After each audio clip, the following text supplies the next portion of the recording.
Welcome to the Frequency Labyrinth. I am Adrienne McDonald, your host. This podcast is for you if you're done with surface level self-help and ready for something deeper and actually transformative.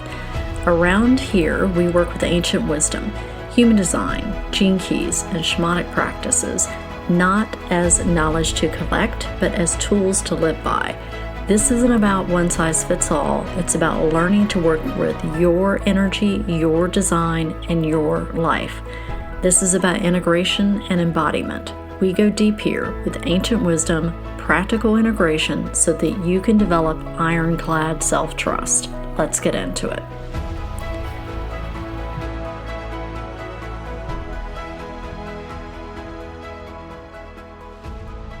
Hello, beautiful humans, and welcome back, or welcome if it's your first time. We have a very special treat today. Another one of my practitioner peers is joining me for a conversation. Welcome, Dani Smith. Hi, thanks for having me. I am so excited for this conversation because we've had some offline conversations around some of the stuff that we're going to be talking today. And our focus is going to be around building out your spiritual support team and safe practice. So before we start, because I didn't have the foresight to ask for your bio, and this seems to be a theme with me, I did this with someone else. Why don't you introduce yourself and then we'll start. Yeah, so thanks for having me. I'm Dani Smith. I'm a shamanic and intuitive healer.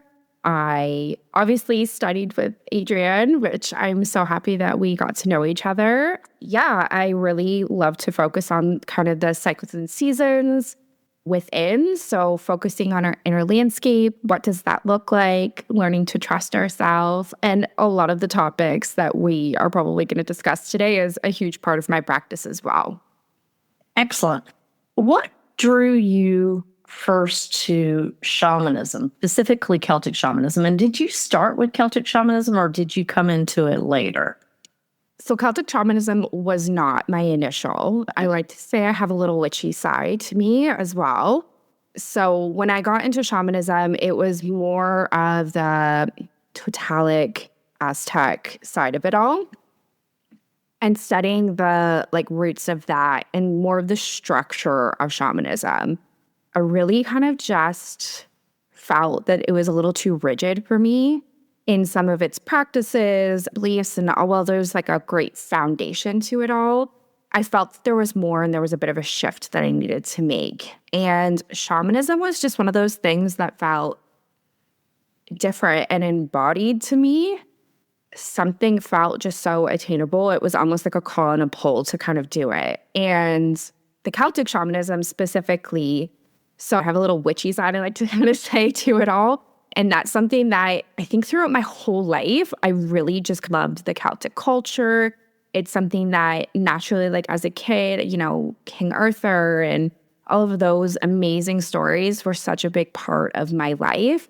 And so when Celtic shamanism came across me, it was just an easy step to take and felt like that perfect balance of the witchy and the spiritual and groundedness all kind of encompassed in one. Yeah, I came in through a South American practice, but it just, as I've said before on the podcast, it felt more like an academic study versus an embodied spiritual practice. So when I came across Rhonda and the Center for Shamanism, it connected really quickly. And so that's why I started with the apprenticeship and then ended up in practitioner training with a wonderful group of people, of which you were a part of. I think moving on, I feel like you don't have to be a shamanic practitioner to build a spiritual support team. I think everyone needs a spiritual support team because there's so much disconnection in the world right now. Absolutely. And a lot of people feel lost and not grounded and very reactive. And I feel like building out a spiritual support team can really help people navigate times of chaos and uncertainty, but and also times of growth and prosperity too, right? Absolutely. So, what does that building out your superior? I can't talk today. What does building out your spiritual support team? When I say that, what does that look like to you? So as soon as you kind of say that, it kind of takes me back to the beginning. And when I got into shamanism, I was so disconnected from myself for so long. And when I got into shamanism, it was really to kind of connect back to myself and my body. And so I started 4 or 5 years ago as a complete beginner. And I got a crash course in what spirituality is. And I got a crash course in the cycles and kind of seasons and kind of I like to say like reattuning back to yourself or kind of coming home to yourself in a sense, or learning how to do that, because it definitely is still something that I'm learning to do. So kind of going back to the beginning and building out that support team, I like to kind of think of it, and I really liked this when I did a workshop with Rhonda, and I kind of think of it as like this kind of sacred triangle. So for sure, I'm a part of that, and I'm a part of that sacred triangle of support system for myself and building out my team. But that also includes my guides, and then that also includes, the other lovely humans that I've come across in my life. So whether that's a talking therapist or a somatic therapist or lovely people like you, other shamanic practitioners, mentors, those are all people that are part of my kind of spiritual support team that I've kind of learned to kind of co-create with. But in the beginning, I had no idea what that even looked like. Connecting with my guides, let alone myself, there was no trust built there. I grew up in a Christian household, not a strict Christian household, a loosely based Christian household. So to have a conversation with God or prayer was an easy leap to do. But to have a conversation and get to intimately know a guide felt very foreign, let alone trusting them, because I didn't know how to trust myself. And so getting to know myself first and foremost, I think was one of the biggest steps. And then doing a journey, I think when I stepped into the Center for Shamanism, one of the very first journeys that I ever did was to meet a guide. And I had done journeys before, but this was the first time I really had met a guide one-on-one. It was the first time I've had that intimate conversation. I had a collective of a few of them that I've seen before in other journeys that I did. Most of them didn't talk to me.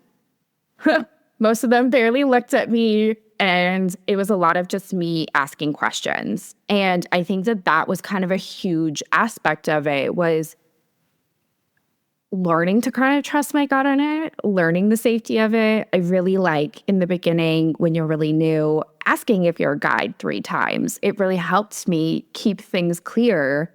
And if it was a no, now I know, oh, maybe they're just somebody there to help me in that time period. Or maybe they're not right with me. But then building those relationships with my guides, now it's almost like a fail-safe to kind of have them there in that kind of trust and process of every day. I wake up and I'm like, okay, I'm going to connect with my guides. I'm going to bed. Okay, keep me safe at night. And I think that's like one of those things, along with working with them closely to learn to trust myself, let alone work with anybody else. Relational trauma, which in some way, shape, or form, most of us have some relational trauma. So learning to kind of build that out took a lot of steps, trust and process, but kind of starting with those first few layers of that foundation was really key into starting to build out anything. I think I really love the triangle analogy with the different point with yourself being there, right? Your guides being there, and trusted support structure also being there, whether that be with friends or other practitioners. And I think that as we go down our path, we learn as part of this process who has the capacity to hold space for us and who doesn't. And that doesn't necessarily make that person, if they can't hold capacity for us, wrong or bad. It just is, right? There's a we're not attached to that. And it's certainly been extremely helpful in my relationships to learn that, because that letting go of that expectation, it's just you acknowledge it and then you move on.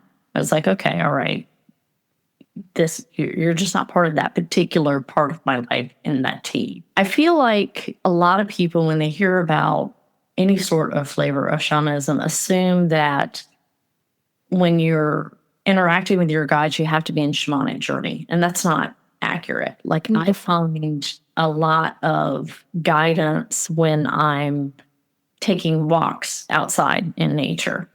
So I'd like for you to speak of your experience around that, because it's not, I think that this is a misnomer in the community as well, of like, no, you've got to be sitting in the lotus position and in meditation and whatnot. And I'm like, I don't really have a lot of patience with that. Yeah, I do a lot of deep journeying, but I'm also a very movement type person as well.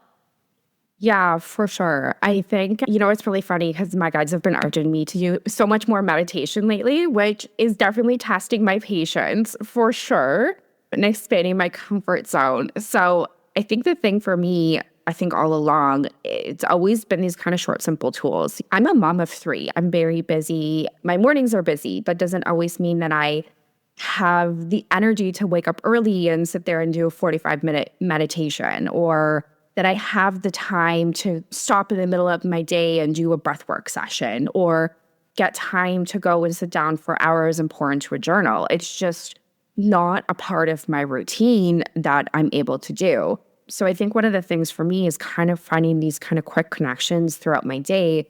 I love to do a good omen walk. And I think that the simplest tool is just setting an intention and being like, I'm doing this at the same time.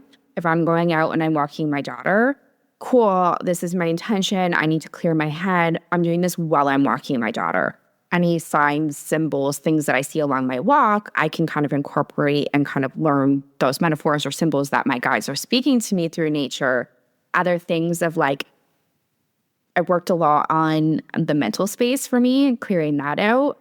So doing like simple practices like recapitulation, calling in my guides, I would open a portal and see that, and then kind of see that energy leave, close the portal. I learned that in an advanced healers workshop, but I mean, it's a simple tool that is accessible to people. One of my biggest belief systems is that we are our greatest healers. And I think that connecting back to those simple practices in your day-to-day life is really been the key to my practice, the key to bringing the sacred into the everyday, bringing the sacred into, oh, I'm washing the dishes, but I'm clearing my hands. Oh, I need to go and fold laundry. Well, I'm going to say my affirmations at the same time. My guides are there. They're helping me. I'm not always consciously bringing them in, but I know that they're there. And I think that's kind of the biggest thing to kind of those connections pieces, doing a journal prompt. One of my best things, I've had to really avidly work on getting out of my own head. And so it could just be an automatic writing for 5 minutes to hear what my guides need to say when my head's overwhelmed. Oh, here, I have a quick 5 minutes. The baby's down for a nap. I don't have to get the kids just yet. Let me do 5 minutes before I wake her up. And I think it's just those simple, short things that have not let me become overwhelmed with consistently having to go into a deep journey or healing. Doesn't mean that there isn't space or place for that. And I think that is a part of it. And I think it's my guides are gonna get me back into. But still consistently doing those small practices is the small steps that are needed to take those actions. I think it makes it digestible. I think that a lot of people shy away from the deeper work because they are super overwhelmed. And I'd like to point out that while you were finishing up your practitioner training, which was a multi-year process, you were pregnant and had a baby.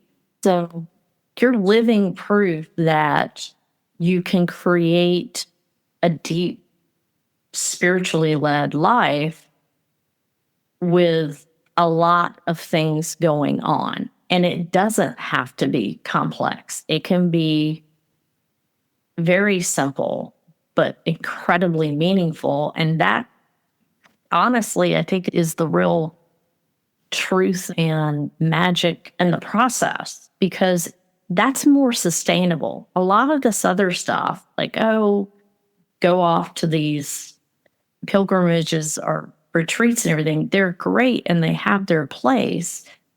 But we all have to return to day-to-day life and be able to have sustainable practices that apply to everyday life with everyday interruptions, everyday chaos. I mean, and I think like integration is like the biggest thing, is like when we're taking up these huge chunks, and like, I agree with you, those retreats or anything like that have such a huge place of merit, but then coming home and digesting that and integrating that into your life, like I just don't have the time or the energy to do that on a daily basis. You know what I mean? Let alone if I'm doing a really deep healing, I've gotten to know myself. I need to block out my next day and basically devote it to self-care and what that looks like to me and what's best for me.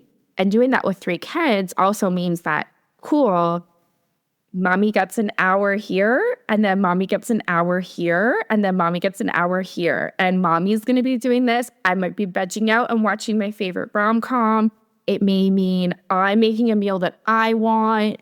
Like those things to kind of integrate and keep myself calm, you know, when I'm doing a deep healing or kind of process, because a lot of the healing is an ongoing process. And I think sometimes so many people forget that healing's a journey, and we hear that all the time.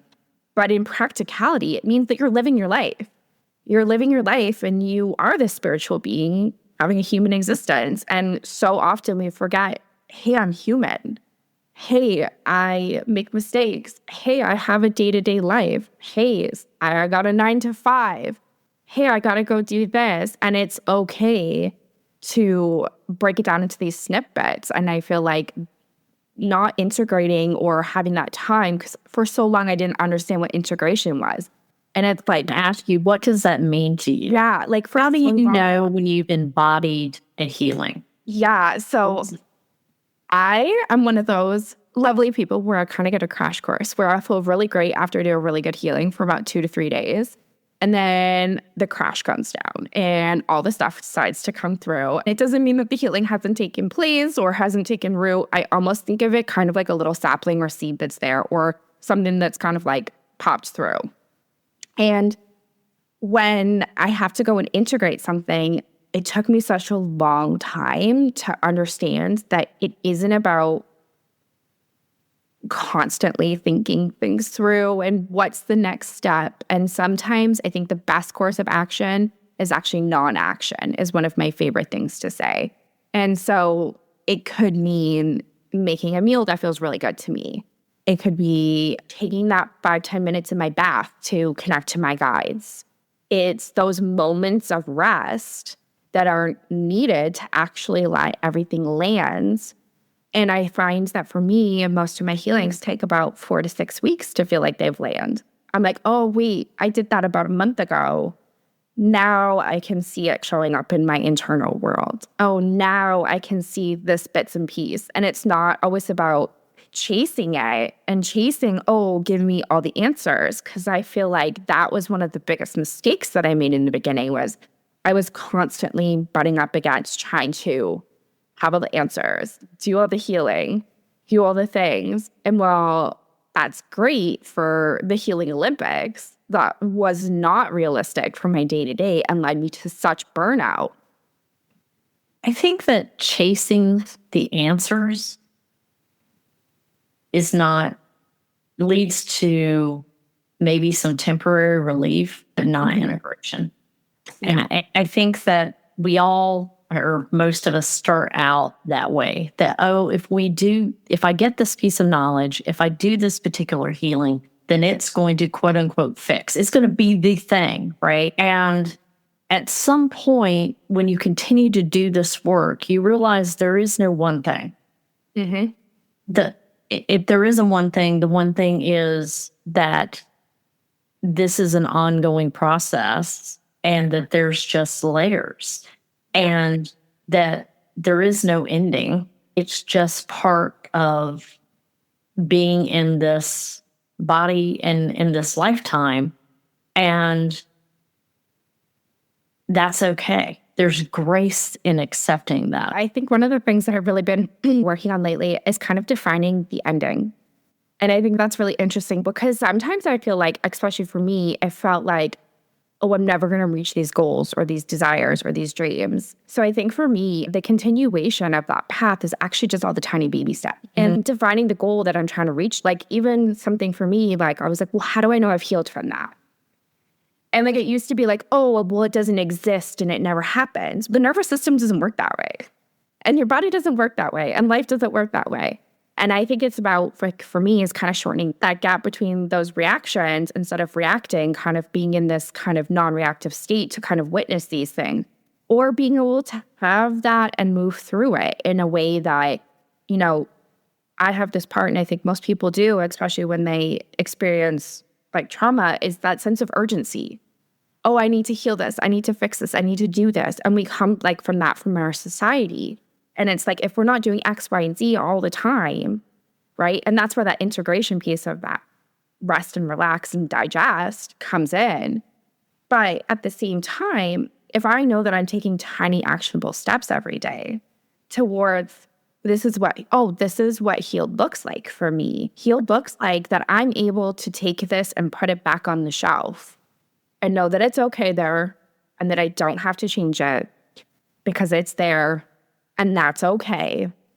And doesn't mean that it can't change or my perspective can't change because it all comes back in, you know, like a spiral or a circle or a cycle. And I can look at it again and I can take it back up the shelf and maybe I take something out of it again and then I can put it back on the shelf. And yeah, in that way, for sure, it's a continued process. But it doesn't mean that I'm not reaching those goals or reaching those end pieces. And I think that so much time when we talk about this long process, it can feel so daunting. And it can feel so much like, oh, it's not ending, and that collapse and can feel like very heavy to carry. Whereas I feel like when we're working in our internal system and we're kind of connecting to those spaces, and we take it as these kind of like micro chunks and are working with those micro chunks, or gaps in learning or gaps in healing. And a lot of those wounds and things like that are just that. They're just gaps in learning or gaps in healing or things that we weren't taught. You know, my nervous system wasn't taught how to not be in chaos. My nervous system wasn't taught how to calmly say no to somebody and disagree. My nervous system wasn't taught, hey, my kid is screaming, said something that triggered me from way back in the day. How do I stay here in the present moment, have a conversation with them and still be okay? You know, those aren't things that are taught in our everyday life. But building out that team helps me learn and also helps me figure out my own discernment. And I think that for sure is one of the key aspects in kind of healing my nervous system and embodying that and really finding safety in my own system, because that is the key to, for me at least, that is the key to really building anything out. Well, I think you're right. Healing is a spiral. And for me, when I think about my own personal definition, a lot of it has to do with not being reactive and being able to respond instead of a reactor. And discernment is a really big part of that. And discerning, like, whatever is pissing me off at the time, who I'm going to, or how I'm going to reach out. If I need to reach out to someone, do they have the capacity to hold the space, et cetera. And that's a big part of that, because I think a lot of times when people are first starting out, and I certainly did this, was on and I think this happens especially if you grow up in a very chaotic environment, which I think we both acknowledge that we did. I tended to be hyper independent. So on the rare occasion that I did reach out for help, I tended to subconsciously pick people that did not have the capacity or the skill set to help me. And then it would be like, oh, see, I knew it was a bad idea to trust someone to help me.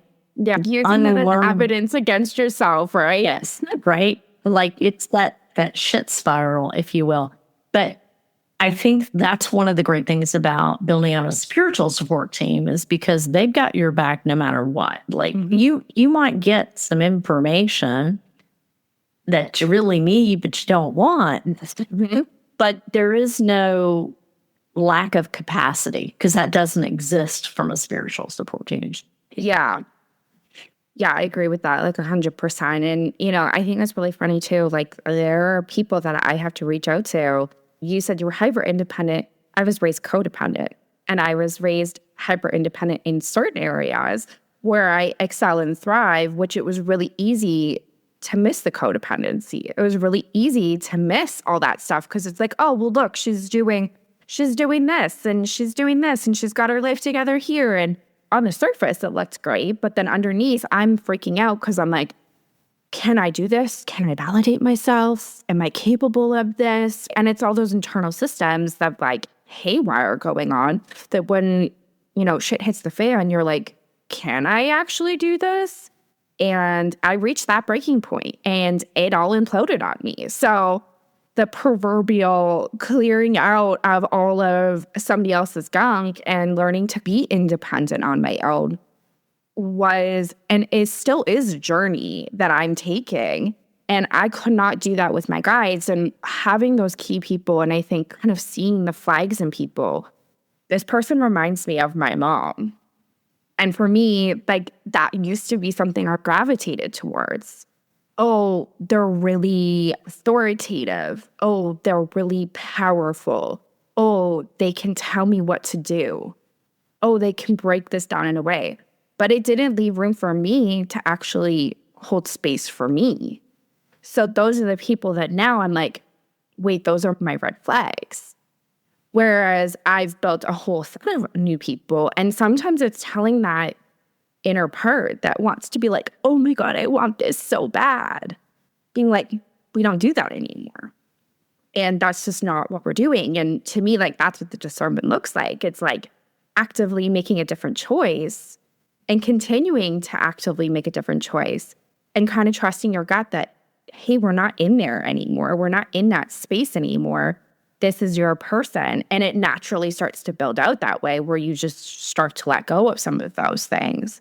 And so I talked a little bit about like the relational like stuff. And I've had things like in neighborhood situations where I have to ask my friend and be like, am I crazy? Am I the problem? Like, is this a me problem that I need to look at? Or is this a them problem? And like actually having to have those trusted friendships to tell you, hey, listen, it's a you problem here. It's a her problem here. And like being like, okay, cool.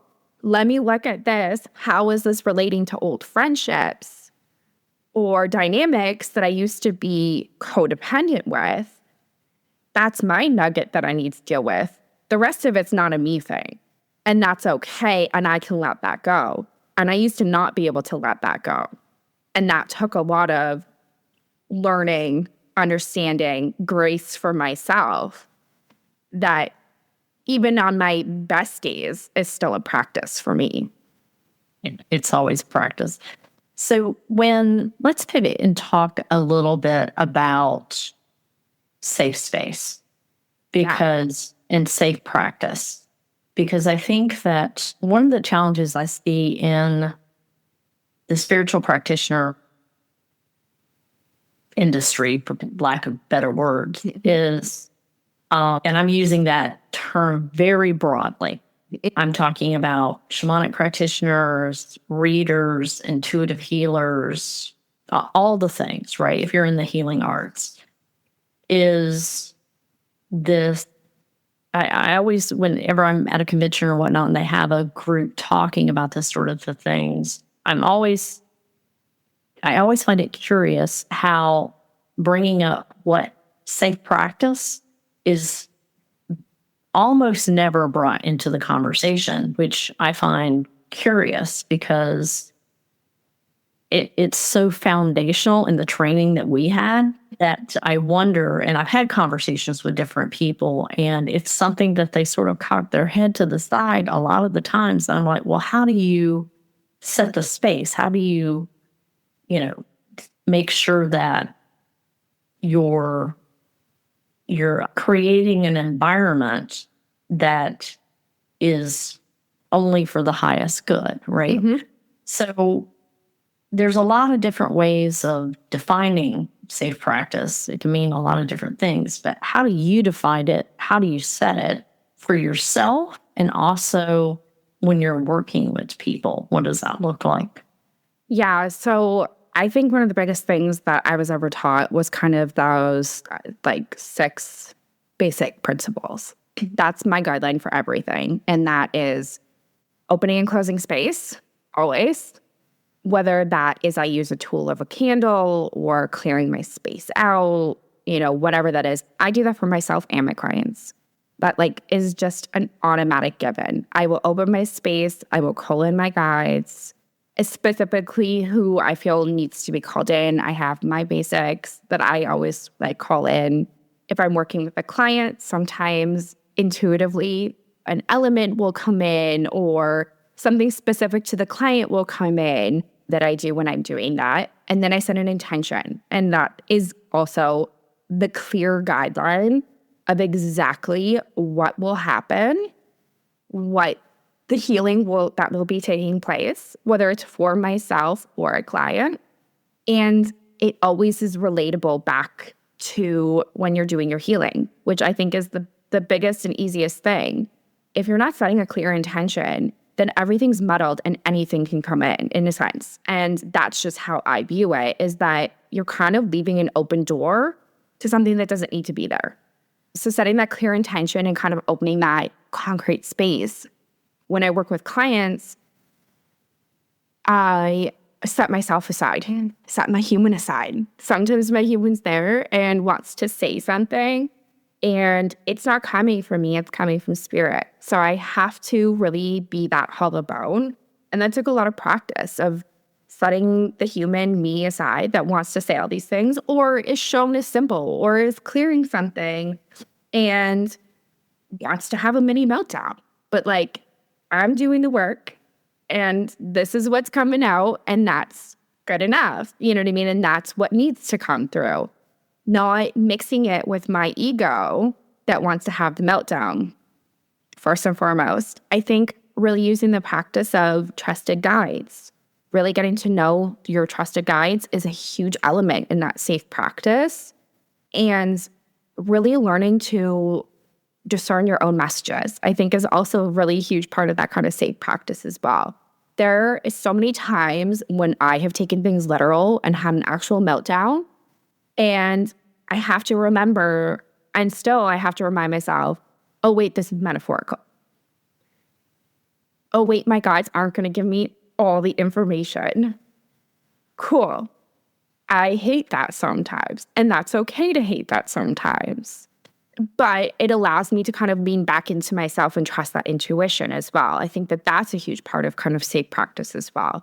And in terms of practitioners in the field, I think when you talk about opening and closing space, that's not always a given. Calling in your spiritual team and that kind of that's your protection in a way. That's your safety protection. And it doesn't mean that you have to protect from everything. But in the beginning, I was super paranoid, and I am the first person to admit that. So I would write little backdoor, hey, nothing in my mind is going to interfere. nothing is going to do this. And that's okay because I was writing it down. And I think that that's the biggest thing too for me in safe practice, especially when you're getting started for your own healing. Writing down those things, I feel like so many times people take what is said as word instead of just, this is a message that's coming through, and not fortune telling. I think that's one of my biggest pet peeves. And I see this all the time on TikTok, is this fortune telling. Oh, am I going to get the love? Oh, is this going to happen? And working in the here and now with those action steps is like the biggest thing. Your future will change. It'll change based on what you're doing. If I decide to change a habit and be like, oh, I'm only going to eat salads for the next week for dinner instead of steak and potatoes, yeah, I'm going to feel better. My head's going to feel clearer. I might make different decisions. Those are the small things in the here and now that I think for sure I've seen in what I call quote unquote unethical, unsafe practice, working in that kind of fortune telling mindset. And as somebody who does intuitive guidance and loves to do intuitive guidance, I think that is kind of one of those biggest faux pas in that kind of industry and that kind of realm of healing. So what do you, like, when you're looking at a practitioner, what guidance would you give people that were looking for a practitioner? Like, what are your big three? Okay, so my mind works backwards. I think I would do the things that I would look for. One would be a spiritual ego. I think that that is a huge thing. And what I mean by spiritual ego, I mean somebody who hasn't done their own work and is kind of like that guru, someone who is coming from a place of ego. Like, it's not, you can tell when it's coming through spirit and you can tell when it's coming through somebody's ego. Because their energy never lies. Energy never lies. It doesn't. And it's projecting. And that put me in some tight spots in the beginning of my healing. But I learned real quick what was genuine and what wasn't. And it's not that I didn't know what was genuine and what wasn't. I didn't trust it. Because I was programmed not to trust myself. So coming back home to that, I think, is the biggest thing. So yeah, that guru mind's coming from ego for sure. And then anything without any clear bounds, if you're talking to a therapist, like, what are their credentials? If you're talking to a therapist, what are you getting out of it? What are the guidelines? What are the ethics? What are the things? And asking all those questions and like creating a checklist for yourself. Hey, this is what I want out of this. This is what I want out of this healing. Doesn't mean that you're always going to get that, because you're going to get what you need. But having those questions to ask a healer, and any healer that is not a red flag will answer those questions for you. They will hands down be like, these are my safety practices. Oh, you don't feel safe here? Cool, we can work on that, and I can set this up to make you feel safe and held and heard. Because I think that those, in any field, whether it's a therapist, any type of therapy, healing, practitioner, no matter the modality, you need to feel safe, you need to feel held, you need to feel heard. And they're the container to hold that. And you know in your gut what's right and what's not right. And if they're not providing that container, and for me that's a non-judgmental container, then they're kind of a walking red flag for me. I think that it all comes back to self-trust, which is really challenging if you're at the very beginning of your journey and that's one of the things that you're going for in your healing, because it's really hard to trust yourself and your intuition when your nervous system is deregulated. It really is.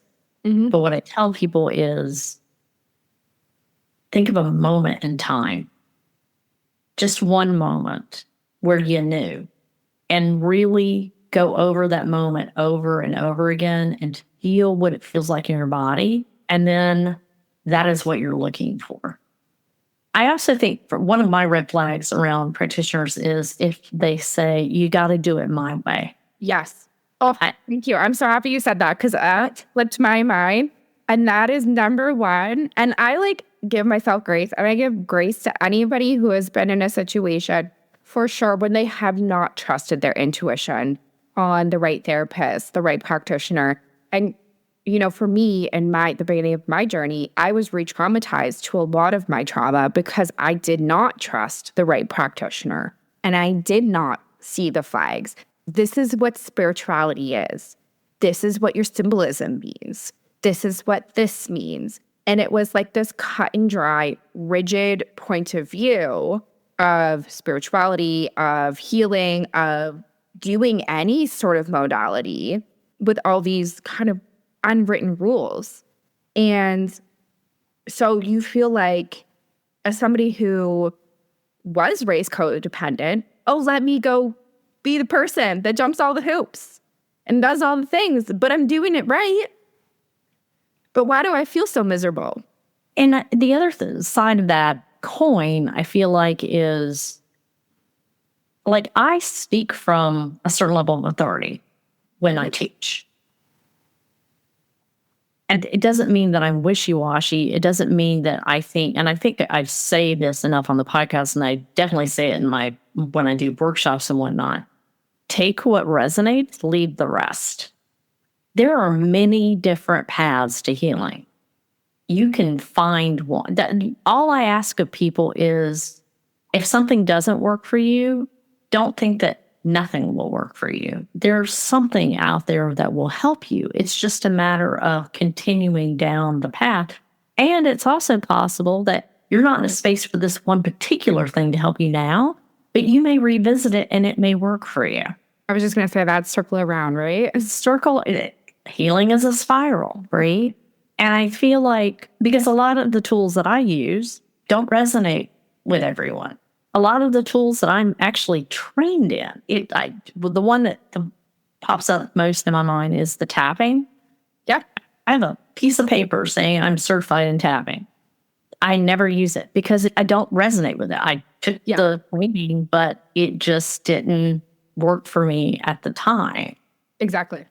And because I don't teach what I don't resonate with, I don't use it. But I also know people it works and has amazing results with. That's awesome for you. I'm not going to crap on that. What works for you? And also acknowledge what season of life you're in.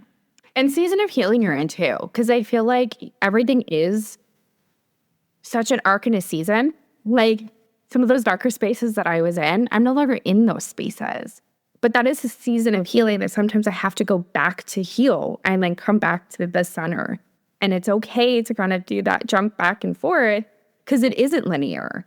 You know what I mean? And it doesn't mean that you're still in that season. And I think so many times people get stuck in that mentality that, oh my goodness, this came up. And I'm firsthand one of those people. Oh my God, this came up. What am I going to do? This means oh my God, I'm in this space again. And it's just not the truth. And I think it's kind of remembering that it's a season and that it's kind of a cycle, and it's okay for cycles to close out. But it also, just because it's closed out doesn't mean that there still isn't some sort of nugget and wisdom that is there. And I think for sure, we talked about some of the green flags in finding a practitioner. And I agree with you and what you're saying. There's nothing wrong with being an assertive practitioner, a sort of therapist, and a sort of person. I think that is actually a great indication that they know themselves, that they've healed themselves, that they've done that. It's when somebody's constantly telling you what to do, how to think, and that their way is only right. It's like, that's the red flag. And I find that some of the best practitioners I've seen always preface it, like their conversation with, this is my way. These are the messages that are coming through in the here and now. If something doesn't resonate, don't take it.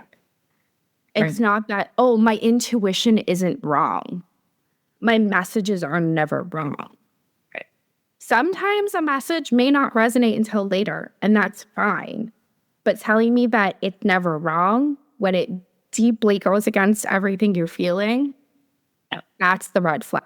Well, we are about at time, and I always end my podcast with find beauty every day and seek the magic in the mundane. So I would like you to tell me how you find beauty every day and seek the magic in the mundane. I think, I've been working a lot with beauty lately. And I think it's one of those things where it's created and it's kind of created from within. So for me, it's the simple things that I like to do that I think make the biggest impact. I love fresh flowers. Sometimes I go out in the wilds and I ask the flowers if I can pick it. Sometimes I just go to the store and I get fresh flowers. It's for me, that's the beauty in my environment. I think sometimes it's holding that gratitude for my kids and seeing it in my kids and kind of seeing how that's reflected back in me. I think that's one of those things. And I think for sure, just I like to call it hanging my own achievements. It's going through these little micro moments in my day and being oh, I did that really well. That's kind of really cool. And that's really beautiful. And that's really awesome. And hanging those achievements of all the really good tiny joys in my day, whether it's, oh, hey, I dealt with my inner critic really well right there. Or, hey, I made my kids' lunch on time. Those are to me, I think, the simple magics and within my day. And then obviously the more nature-based ones, staring at the clouds or being, walking out my door and having the little bee follow me, or those small moments, I think are the beauty and the magic in the everyday. Thank you so much. I would love to share with people how to get in touch with you. And I will put the link in the show notes for all. I do know that Dani has some really powerful guides that she makes available for people. So tell us how we can get in touch with you. I'm on Instagram and I'm on TikTok, and I have links in my bio to any of my stuff. And they're both at Seasons with Dani. So you can find me there. Fantastic. As I said, remember to find beauty every day and seek the magic in the mundane. Thank you. Thanks for tuning in today. As always, take what resonates, leave the rest. Let whatever landed move through you in whatever way it needs to or wants to. And also, if you want to explore more, you'll find more information in the show notes. If this episode stirred something in you, please share it out or leave a quick review. It helps so much and I really appreciate it. And remember, this work is about integration and it always starts with self-trust.